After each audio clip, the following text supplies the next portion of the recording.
Dear students, welcome to sociology class. Myself, Sri G.D. Kadalagi, lecturer in sociology, KLE Societies, J. Abagavadi Arts, Science and Commerce PU College, Nippani. Today's the topic is subject matter of sociology. The main contents are introduction, subject matter of sociology and conclusion.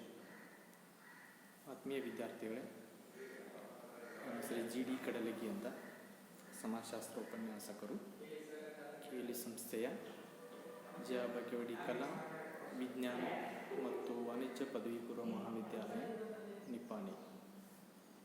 ಇವತ್ತಿನ ಚರ್ಚಾ ವಿಷಯ ಸಮಾಜಶಾಸ್ತ್ರದ ಅಧ್ಯಯನ ವಿಷಯ. ಇದರಲ್ಲಿ ಬರುವ ಪ್ರಮುಖ ಪರಿಕಲ್ಪನೆಗಳು, ಪ್ರಸ್ತಾವನೆ, ಸಮಾಜಶಾಸ್ತ್ರದ ಅಧ್ಯಯನ ವಿಷಯ, ಸಮಾರೋಪ.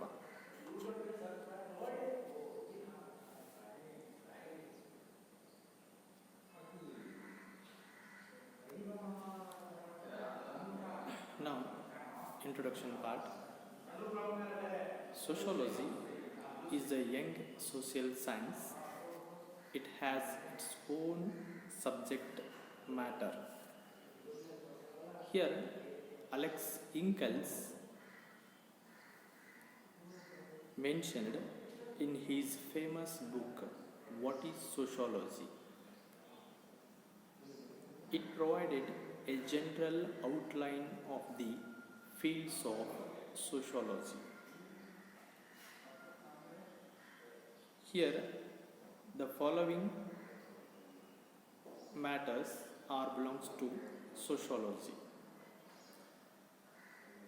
ಇಲ್ಲಿ ಸಮಾಜಶಾಸ್ತ್ರ ಅನ್ನುವಂಥದ್ದು ಒಂದು ಯುವ ಸಾಮಾಜಿಕ ವಿಜ್ಞಾನವಾಗಿದ್ದು ತನ್ನದೇ ಆದ ವಿಷಯ ವಸ್ತುವನ್ನು ಹೊಂದಿದೆ. ಅಲೆಕ್ಸ್ ಇಂಗೆಲ್ಸರು ತಮ್ಮ ವಾಟ್ ಈಸ್ ಸೋಷಿಯಾಲಜಿ ಎಂಬುದರಲ್ಲಿ ಸಮಾಜಶಾಸ್ತ್ರದ ಅಧ್ಯಯನ ಕ್ಷೇತ್ರಗಳ ಒಂದು ಸಾಮಾನ್ಯ ಚಿತ್ರಣವನ್ನು ನೀಡಿದ್ದಾರೆ. ಈ ಕೆಳಗಿನ ವಿಷಯಗಳು ಸಮಾಜಶಾಸ್ತ್ರದ ವಿಷಯ ವಸ್ತುಗಳಾಗಿರುವಂಥದ್ದನ್ನು ನಾವು ಕಾಣ್ತೀವಿ. Here the first subject matter of sociology is sociological analysis of human culture and society. Here, the major concern of sociology is human society and culture. A sociologist seeks to provide an analysis of human culture as well as society with a sociological perspectives, and an attempt is also made to analyze the factors and forces underlying historical transformation of society. ಇಲ್ಲಿ ಸಮಾಜಶಾಸ್ತ್ರದ ಒಂದು ಅಧ್ಯಯನ ವಿಷಯ ಯಾವುದಂತಂದರೆ ಮಾನವ ಸಮಾಜ ಮತ್ತು ಸಂಸ್ಕೃತಿಯ ಸಮಾಜಶಾಸ್ತ್ರೀಯ ವಿಶ್ಲೇಷಣೆ. ಸಮಾಜಶಾಸ್ತ್ರದ ಪ್ರಮುಖವಾಗಿರುವಂಥ ಅಧ್ಯಯನ ವಿಷಯ ಏನಂತಂದರೆ ಇದು ಮಾನವನ ಸಂಸ್ಕೃತಿ ಮತ್ತು ಅವನ ಸಮಾಜದ ಬಗ್ಗೆ ಒಂದು ಚಿತ್ರಣವನ್ನು ನೀಡ್ತದೆ. ಒಂದು ಸಮಾಜಶಾಸ್ತ್ರಜ್ಞರ ನೋಟದ ಪ್ರಕಾರ ಇದು ಸಮಾಜಶಾಸ್ತ್ರೀಯ ದೃಷ್ಟಿಕೋನವನ್ನಿಟ್ಟುಕೊಂಡು ಮಾನವ ಸಮಾಜ ಮತ್ತು ಅವನು ಆಚರಿಸಿಕೊಂಡು ಬರ್ತಾ ಇರುವಂಥ ಸಂಸ್ಕೃತಿಯ ಬಗ್ಗೆ ಸಮಗ್ರವಾಗಿ, ವ್ಯವಸ್ಥಿತವಾಗಿ ಮತ್ತು ವೈಜ್ಞಾನಿಕವಾಗಿ ಒಂದು ವಿವರಣೆಯನ್ನು ಇದು ಒಳಗೊಂಡಿದೆ. ಅಷ್ಟೇ ಅಲ್ಲದೆ ಇದು ಮಾನವ ಸಮಾಜ ಐತಿಹಾಸಿಕವಾಗಿ ವರ್ಗಾವಣೆಗೊಂಡು ಬರುತ್ತಿರುವಂತಹ ಪ್ರಮುಖ ಅಂಶ ಮತ್ತು ಪ್ರಮುಖವಾಗಿರುವಂಥ ಫೋರ್ಸಸ್ ಒತ್ತಡಗಳನ್ನು ಇದು ವಿವರಿಸುವಂಥ ಪ್ರಯತ್ನವನ್ನು ಮಾಡ್ತದೆ ಅಂತ. ಸೊ ಆ ಕಾರಣಕ್ಕಾಗಿ ಇದು ಸಮಾಜಶಾಸ್ತ್ರದ ಒಂದು ಪ್ರಮುಖವಾಗಿರುವಂಥ ವಿಷಯ ವಸ್ತು ಅಂತ ನಾವಿಲ್ಲಿ ಪರಿಗಣಿಸ್ತೀವಿ. Then second matter is it analysing the primary units of social life. Sociology analysing the primary units of social life. Here, sociology has given sufficient attention to the study of primary units of social life. Here, such basic or primary units of social life are the social acts, social relationships, individual personality, and group activities or groups of all varieties, communities, and associated organizations. Other units also comes in social lives. ಸಮಾಜಶಾಸ್ತ್ರದ ಇನ್ನೊಂದು ವಿಷಯ ವಸ್ತು ಏನಂತಂದರೆ ಸಾಮಾಜಿಕ ಜೀವನದ ಮೂಲಭೂತ ಘಟಕಗಳ ಅಧ್ಯಯನ. ಸಮಾಜಶಾಸ್ತ್ರವು ಸಾಮಾಜಿಕ ಜೀವನದ ಮೂಲಭೂತ ಘಟಕಗಳ ಬಗ್ಗೆ ಅಧ್ಯಯನವನ್ನು ಮಾಡ್ತದೆ. ಇಲ್ಲಿ ಸಮಾಜಶಾಸ್ತ್ರ ಅನ್ನುವಂಥದ್ದು ಮಾನವನ ಜೀವನಕ್ಕೆ ಸಂಬಂಧಪಟ್ಟಿರುವಂಥ ಪ್ರಮುಖ ಅಂಶಗಳು ಏನೆಲ್ಲ ಇದಾವ ಅವುಗಳ ಬಗ್ಗೆ ಒಂದು ಸಂಪೂರ್ಣವಾಗಿರುವಂಥ ಜಾಗೃತಿಯನ್ನು ಒಳಗೊಂಡಿದೆ ಅಥವಾ ಜಾಗೃತಿಗೆ ಸಂಬಂಧಪಟ್ಟಿದ್ದನ್ನು ನಾವಿಲ್ಲಿ ಕಾಣ್ತೀವಿ.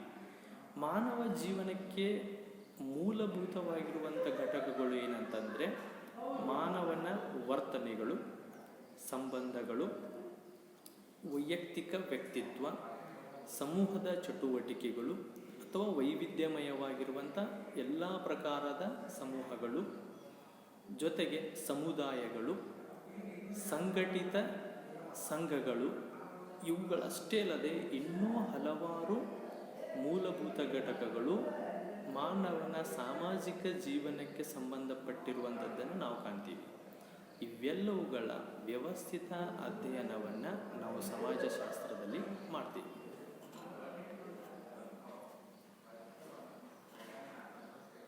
The third one, it studying the basic social institution. Here, sociology studying the basic social institution.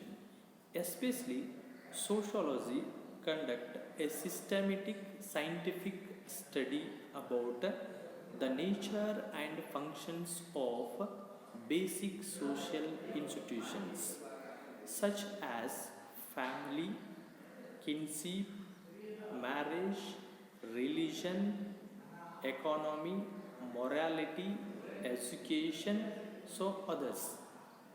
Here, it provides a systematic knowledge about these all basic social institutions.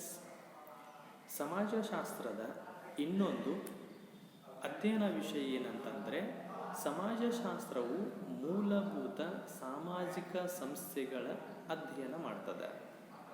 ಇಲ್ಲಿ ಮೂಲಭೂತ ಸಾಮಾಜಿಕ ಸಂಸ್ಥೆಗಳ ಸ್ವರೂಪ, ಅವುಗಳ ಗುಣ ಮತ್ತು ಕಾರ್ಯಗಳ ಬಗ್ಗೆ ವ್ಯವಸ್ಥಿತವಾಗಿ ಅಧ್ಯಯನ ಮಾಡುವಂಥದ್ದನ್ನು ನಾವಿಲ್ಲಿ ಕಾಣ್ತೀವಿ. ಅಂದರೆ ಮುಖ್ಯವಾಗಿ ಸಾಮಾಜಿಕ ಸಂಸ್ಥೆಗಳಂತ ಯಾವನ್ನ ಕರಿತೀವಿ ಅಂತಂದರೆ ವಿವಾಹ, ಕುಟುಂಬ, ರಕ್ತ ಸಂಬಂಧ, ನೈತಿಕತೆ, ಆರ್ಥಿಕತೆ, ರಾಜಕೀಯ, ಶಿಕ್ಷಣ, ಧರ್ಮ, ಕಾನೂನು, ಈ ಥರ ಎಷ್ಟೋ ಸಾಮಾಜಿಕ ಸಂಸ್ಥೆಗಳು ಬರ್ತಾವೆ. ಇವುಗಳ ಬಗ್ಗೆ ಅವುಗಳಲ್ಲಿ ಮೂಲಭೂತವಾಗಿ ಮಾನವನ ಜೀವನಕ್ಕೆ, ಅವನ ಸಾಮಾಜಿಕ ಜೀವನ ನಿರ್ವಹಣೆಗೆ ಅತ್ಯವಶ್ಯಕವಾಗಿರುವಂತಹ ಅಥವಾ ಅನುಸರಿಸಿಕೊಂಡು ಬರ್ತಾ ಇರುವಂಥ ಸಾಮಾಜಿಕ ಸಂಸ್ಥೆಗಳ ಬಗ್ಗೆ ಒಂದು ಸ್ಪಷ್ಟವಾಗಿರುವಂಥ ವಿವರಣೆಯನ್ನು ನಾವು ಸಮಾಜಶಾಸ್ತ್ರದಲ್ಲಿ ಕಾಣ್ತೀವಿ. Then fourth one,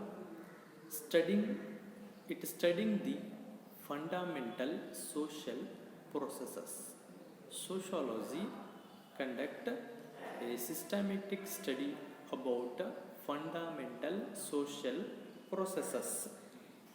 Here it throws light on the most important social processes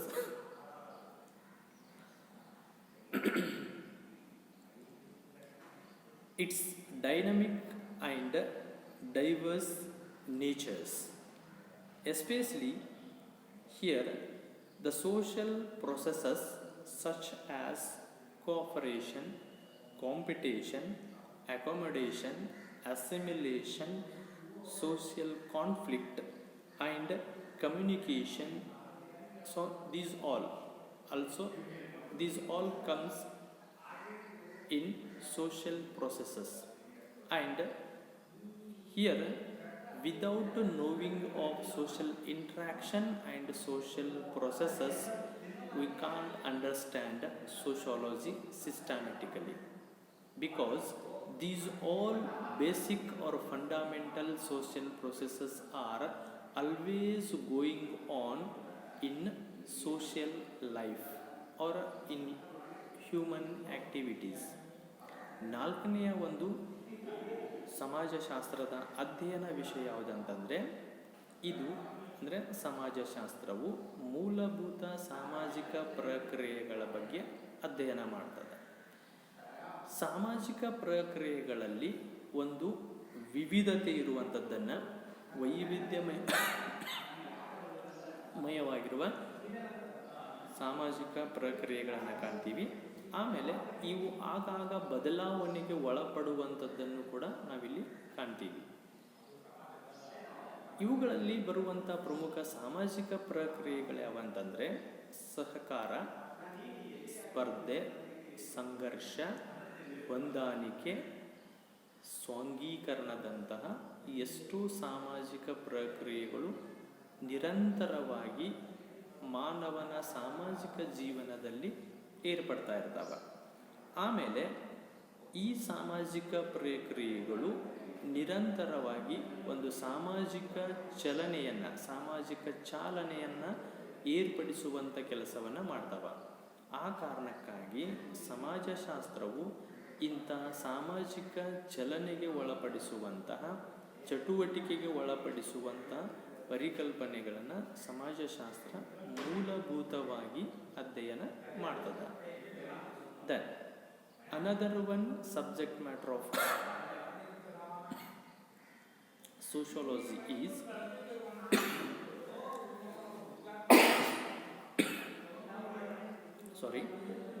invention of special study fields. Sociology always invents of special study fields. Human society is neither static nor uniform. It is always dynamic as well as diverse. We know that. And sociology also always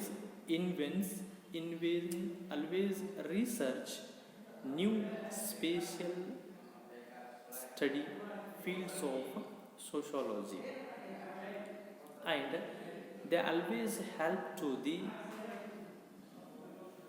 development of sociology. ಇನ್ನೊಂದು ಸಮಾಜಶಾಸ್ತ್ರದ ಅಧ್ಯಯನ ವಿಷಯ ಏನಂತಂದರೆ ಸಮಾಜಶಾಸ್ತ್ರವು ವಿಶೇಷಾಧ್ಯಯನ ಕ್ಷೇತ್ರಗಳ ಶೋಧನೆಯನ್ನು ಮಾಡ್ತದೆ. ಅಂದರೆ ಕೇವಲ ಇದ್ದ ವಿಷಯಗಳನ್ನು ಮಾತ್ರ ಸಮಾಜಶಾಸ್ತ್ರ ಅಧ್ಯಯನ ಮಾಡದೆ ಇದು ಸ್ಥಿರವಾಗಿ ಇರದೆ ನಿರಂತರವಾಗಿ ಬದಲಾವಣೆಗಳು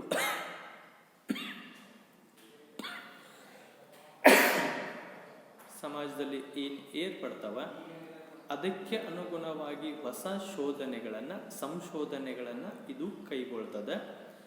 ಆ ಕೈಗೊಂಡಂಥ ಅಧ್ಯಯನಗಳ ಮೂಲಕ ಹೊಸ ಶಾಖೆಗಳು, ಹೊಸ ವಿಶೇಷ ಅಧ್ಯಯನಗಳು ಇದಕ್ಕೆ ಸೇರ್ಪಡೆಗೊಳ್ತಾವಂತ. For example environmental sociology, sociology of ageing, sociology of culture. So this type of new study fields introduced by sociology in a systematic way. ಅಂದರೆ ಹೊಸದಾಗಿರುವಂಥ ಅಧ್ಯಯನಕ್ಕೆ ಇದು ಹೆಚ್ಚು ಪ್ರಾಶಸ್ತ್ಯವನ್ನು ಕೊಡುವಂಥದ್ದನ್ನು ನಾವಿಲ್ಲಿ ಕಾಣ್ತೀವಿ. ಪರಿಸರ ಸಮಾಜಶಾಸ್ತ್ರ, ವಯಸ್ಕ ಸಮಾಜಶಾಸ್ತ್ರ, ಸಾಂಸ್ಕೃತಿಕ ಸಮಾಜಶಾಸ್ತ್ರದಂತಹ ಎಷ್ಟೋ ವಿಶೇಷವಾಗಿರುವಂಥ ವಿಷಯಗಳನ್ನಿಟ್ಟುಕೊಂಡು ಅಧ್ಯಯನ ಮಾಡುವುದರ ಮೂಲಕ ಹೊಸ ಒಂದು ವಿಷಯವನ್ನು ಪರಿಚಯಿಸುವಂಥ ಕೆಲಸವನ್ನು ಇದು ಮಾಡ್ತದೆ ಅಂತ.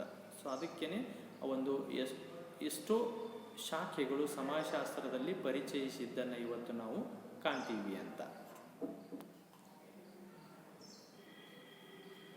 Now come to the conclusion. In the present era of explosion of knowledge, sociologists have ventured to make specialization. Today, a good number of specialized fields are emerging, like sociology of history, sociology of culture, even clinical sociology. So this type of new spatial fields, spatial matters also adding to the sociology. ಪ್ರಸ್ತುತ ಯುಗವು ಜ್ಞಾನದ ಸ್ಫೋಟಕ ಯುಗ ಅಂತ ಕರಿತೀವಿ. ಇಲ್ಲಿ ಸಮಾಜಶಾಸ್ತ್ರಜ್ಞರು ವಿಶೇಷ ಅಧ್ಯಯನ ಮಾಡುವಲ್ಲಿ ಸಾಹಸಗೈದಿದ್ದಾರೆ. ಯಾಕೆಂದರೆ ಇಂದು ಐತಿಹಾಸಿಕ ಸಮಾಜಶಾಸ್ತ್ರ, ಸಾಂಸ್ಕೃತಿಕ ಸಮಾಜಶಾಸ್ತ್ರ, ಚಿಕಿತ್ಸಾ ಸಮಾಜಶಾಸ್ತ್ರ, ಆಲ್ರೆಡಿ ಹೇಳಿದಂಗೆ ಪರಿಸರ ಸಮಾಜಶಾಸ್ತ್ರ, ಜನಸಂಖ್ಯಾ ಸಮಾಜಶಾಸ್ತ್ರದಂತಹ ಎಷ್ಟೋ ವಿಶೇಷ ಅಧ್ಯಯನಗಳು ಉಗಮಗೊಳ್ಳುತ್ತಿವೆ. ಸಮಾಜಶಾಸ್ತ್ರದ ಅಧ್ಯಯನ ವ್ಯಾಪ್ತಿಗೆ ವಿಷಯ ವಸ್ತುವಿಗೆ ಸೇರ್ಪಡೆಗೊಳ್ಳುತ್ತಿವೆ. ಆ ಕಾರಣಕ್ಕಾಗಿ ಇಂದು ಸಮಾಜಶಾಸ್ತ್ರ ಒಂದು ಯುವ ವಿಜ್ಞಾನವಾಗಿದ್ದರೂ ಕೂಡ ಅತಿ ವೇಗವಾಗಿ ಬೆಳೆಯುತ್ತಿರುವಂಥ ಒಂದು ಸಾಮಾಜಿಕ ವಿಜ್ಞಾನ ಅಂತ ಈ ವಿಷಯ ವಸ್ತುವನ್ನು ನೋಡಿದಾಗ ನಮಗೆ ಅರ್ಥವಾಗುತ್ತದೆ. So dear students, next class we discussing another one concept. Thank you all.